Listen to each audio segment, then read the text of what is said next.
pessoal! Estamos novamente aqui com o ponto de virada e como eu havia prometido, nós retornamos com Cornelis Foel para nós darmos continuidade, né, no nosso bate-papo, já que a gente tem tanto, né, para saber aí, uma história tão rica, nós vamos fizemos em 2 episódios para poder trazer para vocês um pouquinho mais da história do Cornelis, né. Cornelis, no episódio anterior, nós havíamos falado, né, do ponto de virada ali, onde, você estava no auge da sua carreira corporativa e por diversos problemas de saúde, tudo isso foi interrompido, te levando inclusive a ter que declinar de algumas aspirações que você tinha, né, como direção, inclusive da empresa que você atuava, né. Como que foi esse processo? Eh, de fato, em 2018, né, quando eu tive que dar uma parada na minha carreira, né, eu estava ali, literalmente, no auge da minha carreira mesmo, naquele momento. Uma posição de liderança em escopo nacional, né, latino-americano, projetos grandes, e aí, de repente, eu vou para o transplante. Fiz um transplante, na medida que a minha vida foi sendo retomada, me veio uma outra doença, a neuropatia periférica, que me levou a 1 ano e meio de um tratamento muito pesado, internações mensais, e muita fisioterapia. E finalmente eu voltei no mundo corporativo. Assim que eu voltei no mundo corporativo, depois de ter passado por tanta coisa, não demorou nada para eu perceber que minhas ambições já eram completamente diferentes. Nesse próprio período que eu fiquei um tanto afastado da empresa, eu comecei a interagir com outras pessoas transplantadas, com pessoas em pré-transplante. Fui e sou um dos fundadores da Liga de Atletas Transplantados do Brasil. É, porque a gente tem que abrir um parênteses aqui, né, tem também uma história do atleta, né. História do atleta. E aí, eu sou um atleta transplantado, que a gente chama, né? Eu fui do pós-transplante da neuropatia periférica ao triatlo, Triatlon. mas eu comecei a lidar com muitas pessoas, né? Eu já tinha ali uma vivência de infância muito conectada para um lado mais humano, pela questão dos meus pais, filósofo, minha mãe pedagoga, etc e tal. E aquilo tudo veio com tudo para mim. A vontade de me conectar diretamente com mais pessoas. Uma virada de Me chave? virado de chave. Eu sempre me conectei com as pessoas no mundo profissional, né, até para fazer a coisa funcionar como líder, eu tenho que estar muito bem conectado com o meu time, tenho que me influenciar outras áreas. Mas o produto fim é uma máquina. E eu falava assim para mim: "Cara, eu quero que o produto fim", produto entre aspas, né, porque não estamos falando de produto, mas eu quero que o meu objetivo fim seja pessoas. Eu quero estar mais envolvido com o ser humano, quero compartilhar mais essas minhas experiências, tanto do mundo corporativo, como essas experiências de resiliência e de superação, que eu aprendi na vitória sobre minhas doenças e na jornada do esporte, indo até o triatlo. Porque, cara, essas experiências, esses baques, né, essas recuperações, essas reviravoltas, isso pode ajudar muitas outras pessoas. Criei uma conta no Instagram, que nem isso eu tinha, comecei a divulgar e hoje, além da Liga de Atletas Transplantados, eu sempre estou conversando com pessoas que estão passando hoje pelo que eu passei, e eu divido minhas experiências com elas, tento dar um apoio, e à medida que isso foi se torna um presente na minha vida, fica: "É isso que eu quero fazer". Então a adversidade, Cornelis, ela te levou ao seu propósito. A adversidade, meu bom. Ela despertou em você aquilo que de fato é o que você hoje faz, é o que te satisfaz, que é motivar as pessoas, levar a sua história de superação para outras pessoas. Exato, acho a diversidade desde a filosofia antiga, né, Sócrates e tudo que vem aí na filosofia, sempre é colocado que a diversidade, o próprio sofrimento, né, é o melhor dos professores, desde que você queira usar isso para me fazer crescer e se transformar numa pessoa melhor.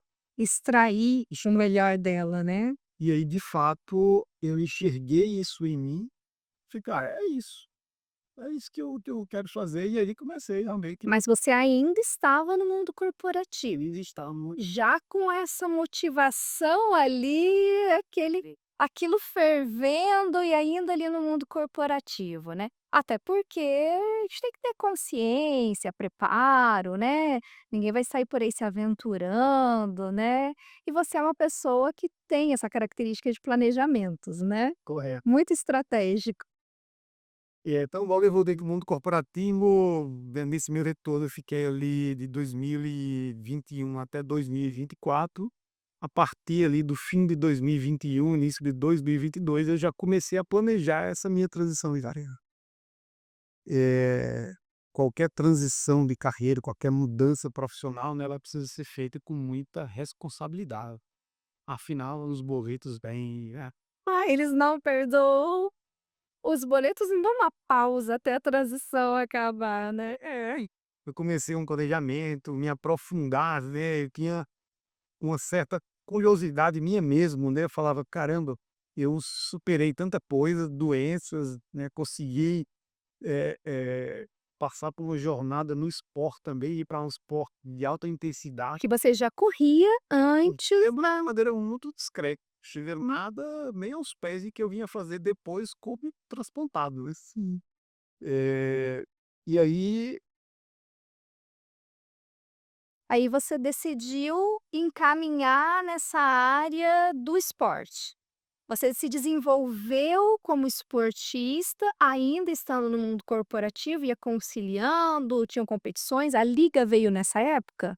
a liga veio também nessa época, também nessa época. Eu comecei como eu mesmo fui evoluindo no esporte, eu comecei também a querer levar essas experiências, a motivar outras pessoas transplantadas a fazerem esporte. Porque um esporte, para um transplantado ou para uma pessoa com alguma doença, ele é sobretudo um complemento ao tratamento médico. Eu falei: "Cara, esse esporte ele vai beneficiar, né, a mim, pode beneficiar outras pessoas". E comecei a colocar energia nisso também. Sim. E como que foi esse preparo para você, né, porque você tem uma ambição, mas o sonho é só um sonho quando não é colocado em prática, né, a gente tem que traçar um plano. E essa fase de transição, como que foi isso? O que você fez para se preparar para chegar a um palestrante? Primeiro ponto, realmente, assim, qualquer transição a gente tem que antecipar, né. No podcast anterior, né, eu até falei que quando eu estava no mestrado, eu já estava pensando no doutorado lá na frente, né. Nessa transição é a mesma coisa, né, eu comecei ali 2, 3 anos antes a pensar o que eu queria lá na frente. Vi um planejamento financeiro e, ao mesmo tempo, eu uni a minha própria experiência da vivência corporativa, mas sobretudo na questão da resiliência e superação, eu me aprofundei nos temas. Eu fiquei curioso comigo mesmo, assim, como é que eu passei por isso tudo? Será que eu sou uma pessoa anormal? O que é que está por trás disso? E aí, se você buscar a literatura que eu tenho visto nos últimos anos, todas elas são a respeito de resiliência, superação, força mental. Como que você caracteriza tudo isso? O que é que tem por trás de uma pessoa resiliente? O que é que tem por trás de uma pessoa que consegue grandes realizações? Então você diria que a sua formação como um bom líder foi também o que te deu um amparo, foi que te deu um suporte para você conseguir lidar com a diversidade de saúde? Também, eu diria que sim, porque como líder, né, eu tenho que trabalhar com objetivos bem definidos, como eu tive. Eu tenho que trabalhar com planejamento. Uma empresa, uma empresa tem sempre um ambiente de alta pressão, que eles têm que entregar resultados. Então entra muita resiliência, entra um aspecto muito forte no ambiente corporativo, que é a questão emocional. Um líder tem que mapear muito bem todo o seu time do ponto de vista emocional. Mapear do ponto de vista técnico é até fácil. Quem sabe tal tema em que nível, né, para maturidade técnica, né, comportamentalmente, ele é uma pessoa que trabalha bem em equipe ou não, isso é até fácil de mapear.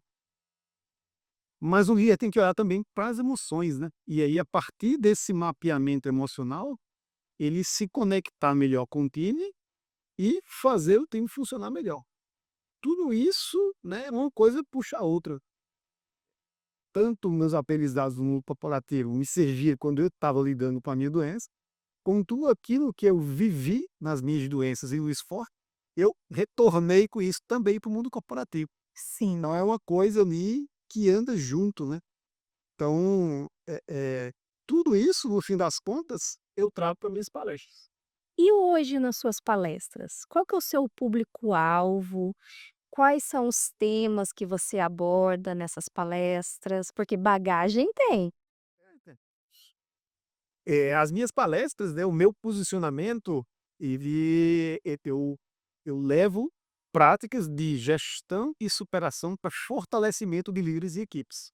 Então eu peguei as melhores práticas da minha vida corporativa, dos meus 20 anos eu tenho mais de 15 como líder. Então eu peguei as melhores práticas desse mundo, juntei com as melhores práticas de resiliência e superação pelas doenças e pela jornada esportiva, e a partir disso eu elaborei um conjunto de ferramentas que torna a liderança mais eficaz, em termos de fazer o seu time ir para alta performance, conseguir engajamento no seu time, conseguir um time que funciona com boa autonomia e tudo o que o mundo corporativo precisa. Resiliência, porque esse time vai estar sempre sob pressão. Então, o que eu levo nas minhas palestras é a caixa de ferramentas da superação para líderes, de tal maneira que eles possam fortalecer as suas equipes para o dia a dia de trabalho. E é bem pertinente, né, porque, você trouxe a sua vivência do mundo corporativo, aliada com a sua superação pessoal, o enfrentamento de diversas doenças, e hoje você devolve para o mundo corporativo ensinamentos que vão fortalecer essas equipes, né. Exato, exato. O meu público-alvo, de fato, é esse público de liderança de empresas, né, e eu não tenho dúvida que posso ajudá-los, né. Os próprios resultados que eu vim obtendo na minha vida, tanto profissional como pessoal, eles são, que digamos assim, eles comprovam a eficiência dessa metodologia de liderança que hoje eu levo para as empresas e para os seus líderes. Essa metodologia está mais do que aplicada e aprovada, né, na prática, porque se você não tivesse utilizado dessas próprias ferramentas, né, você não teria enfrentado tudo que enfrentou e saído tão bem, né, porque tinha tudo para ser o oposto, né, Cornelis? Se a gente parar para pensar, depois das vivências que você teve, tá no auge da sua carreira, ter tudo isso interrompido por uma doença, e você conseguiu transformar essa energia e virar a chave para o lado correto, né.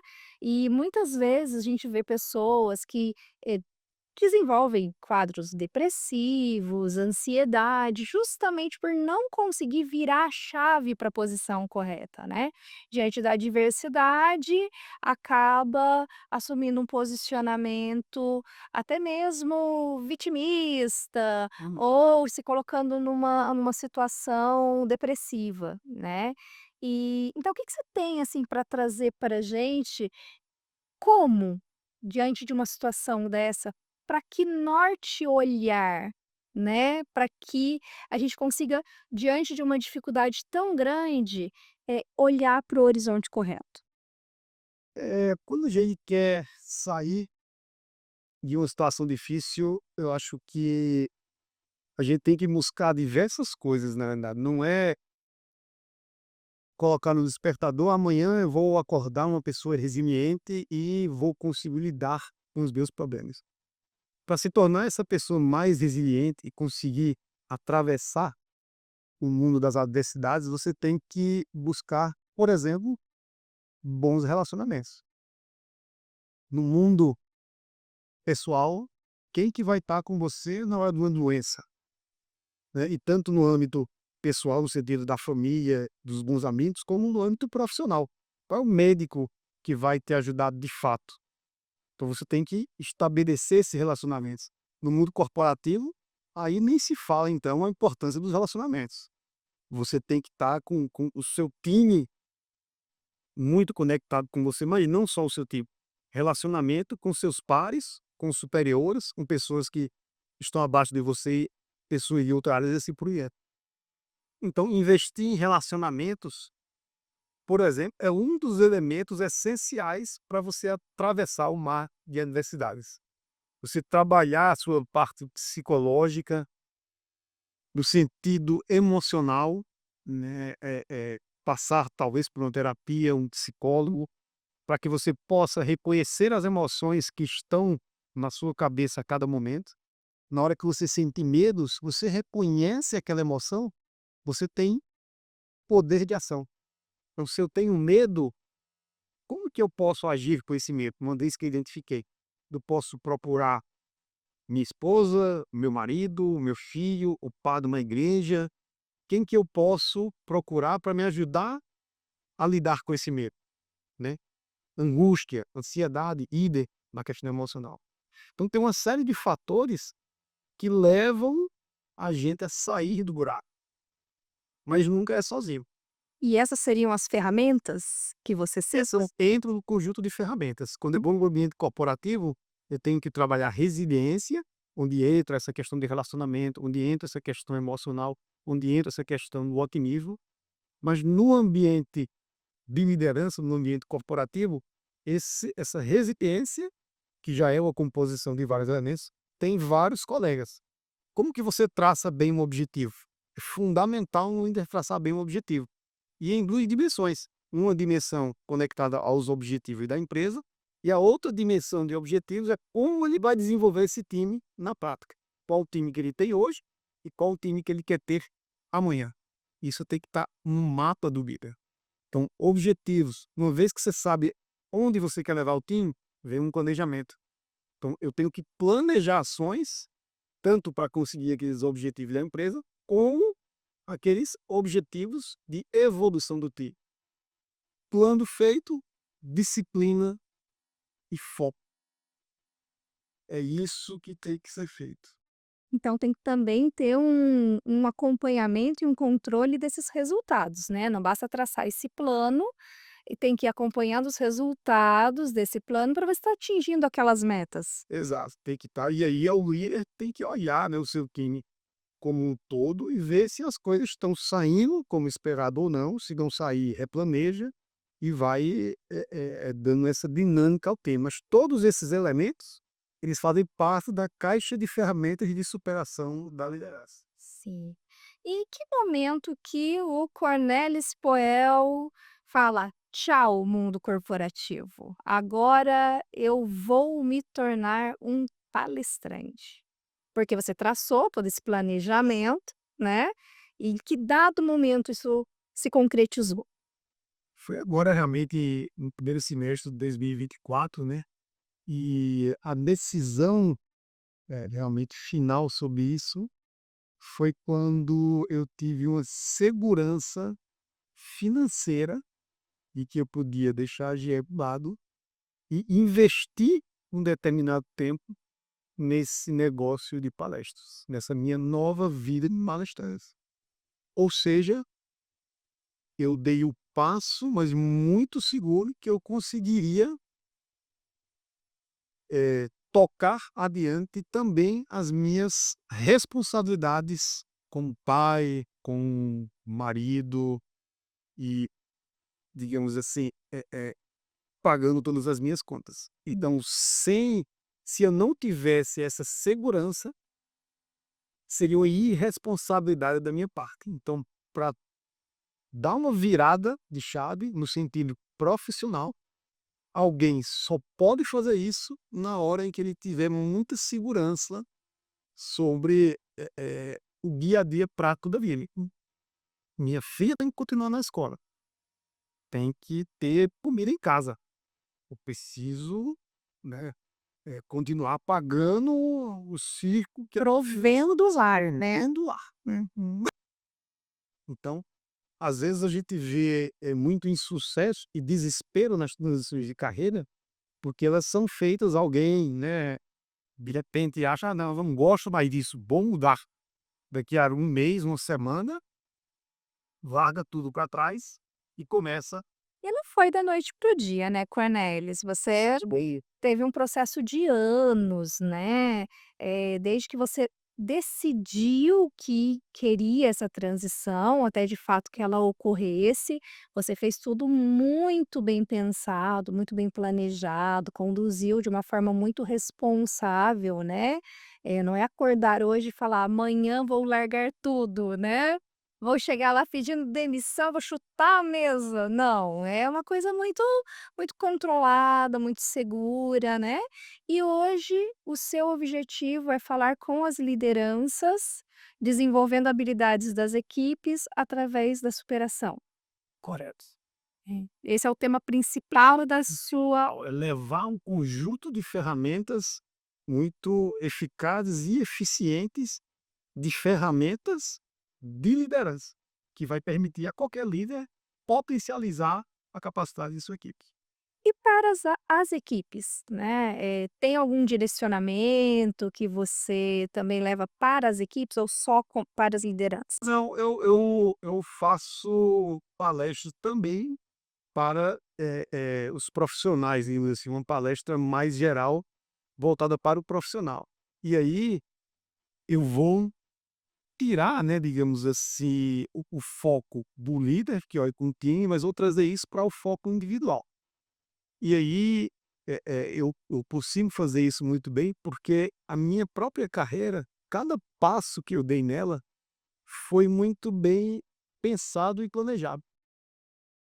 E também tive sempre um desempenho muito interessante. Então, assim, eu pego todas essas práticas também, olhando pelo ponto de vista individual, e levo para as pessoas. Então, como que ela pode adquirir competências para chegar onde ela quer? Como que ela consegue se autoavaliar para perceber o que ela tem hoje e o que ela precisa ter para o futuro? Como que ela traça um objetivo de desenvolvimento pessoal de maneira clara, com prazos e responsável? Como que ela consegue mapear tudo aquilo que lhe dá prazer e não lhe dá prazer na ótica profissional? Então eu consigo abordar muito bem todos esses temas na esfera individual. Sim. E aí eu consigo, na esfera individual, trabalhar a alta performance do indivíduo, o acerto de carreira do indivíduo, o seu a melhora do seu comportamento dentro da empresa, que ajuda na produtividade dele, ou seja, como ele vai se relacionar melhor com outras pessoas. Tudo isso eu consigo tratar na esfera individual também. Então as minhas palestras, elas têm foco na liderança, mas também eu consigo abordar muito tranquilamente os profissionais individualmente. E é bacana isso, né, porque eu acho que, hoje mais do que nunca, tá muito claro para todos o protagonismo sobre as suas próprias carreiras, né. A gente vem de uma geração que muitas vezes projetava que a empresa que tinha que fazer esse desenvolvimento da carreira. As pessoas muitas vezes, né, chegavam para as entrevistas querendo saber sobre plano de carreiras das empresas, né. E hoje a gente já entende, né, pelo menos a maioria das pessoas já entendem, que tem que ter um protagonismo no desenvolvimento próprio, né. O quanto é importante o colaborador dentro de uma corporação olhar para esse planejamento, para essas estratégias que ele tem que desenvolver para atingir o objetivo que ele quer. Pode ser uma liderança, pode ser uma promoção, né, pode de repente, ser até um desenvolvimento pessoal para uma melhoria naquilo que ele já executa, né. Então, eu acho que esse insight aí de desenvolver esse protagonismo, de despertar no colaborador é muito importante também, né. Tal total, até desde na prática, eu sempre coloquei para os meus liderados essa questão do protagonismo. Quando o liderado muitas vezes insistia, eu falava assim: "Cara, você faz o seguinte, dê um tempo para o seu líder que sou eu. Se daqui a 6 meses ou 1 ano eu estiver muito longe daquilo que lhe traz satisfação, você tem que buscar uma posição, seja em outra área, seja em outra empresa. Exatamente. Eu gosto do seu trabalho, quero você no meu time. Então, se depender de mim, você entrega seus resultados, você atende prazo, você faz o que eu peço. Então, por mim, eu teria você comigo a vida toda. Agora, se você tem um ponto de insatisfação e que eu não consigo atender, por N motivos, porque é uma limitação da empresa ou por outras razões, você tem que dar um basta no seu próprio líder e buscar a sua própria carreira. Isso. Eu cansei de dizer isso para diversas pessoas ao longo da minha vida. E de fato é isso, né. Quando eu deixei a GE momentaneamente e fui para a Alstom, e depois a Alstom foi comprada pela GE, mas naquele momento foi bem isso. E cara, eu não estou mais encontrando, né, um espaço para chegar naquilo que realmente eu quero fazer acontecer aqui, E aí você foi buscar. e fui buscar. Eu acho que esse protagonismo tem que ser de todo mundo. Agora isso, às vezes não às vezes, isso em geral é difícil para as pessoas, porque isso traz uma responsabilidade grande. Então, se no fim do dia ela não conseguir fazer uma transição de carreira, não conseguir encontrar um ponto de satisfação, ela tem que chegar no espelho do quarto dele e dizer: "Meu, você está falhando", né, Exatamente. porque o erro é dele, ele traz para si essa É responsabilidade. mais fácil projetar, né, aquela insatisfação, na responsabilidade de que a empresa não me fornece o que eu preciso ou não me dá meios para isso, né. É. Quando na verdade toda corporação, toda empresa vai ter a sua limitação, né, tem seus prós e contras, e cabe a cada um, Cada um. né. E no fim, apesar de ele ali no espelho, né, brigar com ele mesmo, né, se autoflagelar, né, na hora que ele entende isso, passa a ser libertador, que vai dizer: "Pô, eu que mando", né. E é isso E que E você diria que foi isso que você fez, né, assim, você conseguiu hoje dizer: "Agora eu estou no leme, eu estou conduzindo, estou atingindo o objetivo que almejei"? sim, Você considera que aquela sua ambição que despertou lá atrás, ela foi alcançada? foi alcançada e é curioso que a palavra que eu mais escutei nessa transição de colega, de pessoas, quando eu contava que ia deixar a GE, que ia seguir para um segmento, que na hora que eu saísse da GE, que eu ia desdobrar isso ainda, eu não saí da GE com o negócio pronto, que tem meses ali preparando antes de começar a me divulgar como palestrante. A palavra que eu mais escutei das pessoas foi assim, eles olhavam para mim, dizer: "Corajoso você, hein". Corajoso. Sim. Exatamente, não é? Invejo e alguns diziam assim: "Invejo você e vou lhe dizer, você é corajoso". É, exatamente. É libertador. É libertador. Meu jeito não houve medo nesse processo. No dia que eu deixei a GE, próximo dia 15 não vai cair meu adiantamento, próximo dia 30 não vai cair o meu BA. Você por você. É você por você. No começo você fica, né, não vou dizer que não há tensão, não é um processo assim, só sorrisos, mas é um processo muito bacana a gente assumir essa responsabilidade e ir para si. E valeu a pena. Valeu muito a pena. Muito bom, Cornelius. Nossa, que satisfação te receber aqui, né, no nosso ponto de virada. Fico muito contente de você ter aceitado o convite, estar aqui partilhando um pouquinho da sua experiência com a gente. E, pessoal, quem quiser, né, saber um pouquinho mais da história do Cornélio, ele vai deixar pra gente os contatos, as redes sociais dele e também, né, quem quiser contratar a sua palestra, é só te procurar lá, vai entrar em contato, fala diretamente com você. Fala diretamente comigo, para me encontrar é super fácil. Meu site, o meu LinkedIn e o meu Instagram, todos são Cornelis Poel. Colocou lá, vai me encontrar, meu telefone, WhatsApp, eu dou mensagem, respondo rapidamente, a gente troca uma ideia, tenta entender a situação que a empresa está passando e vamos lá, vamos fazer palestra. É isso aí. Muito obrigada, Cornelius. Obrigado também, muito obrigado.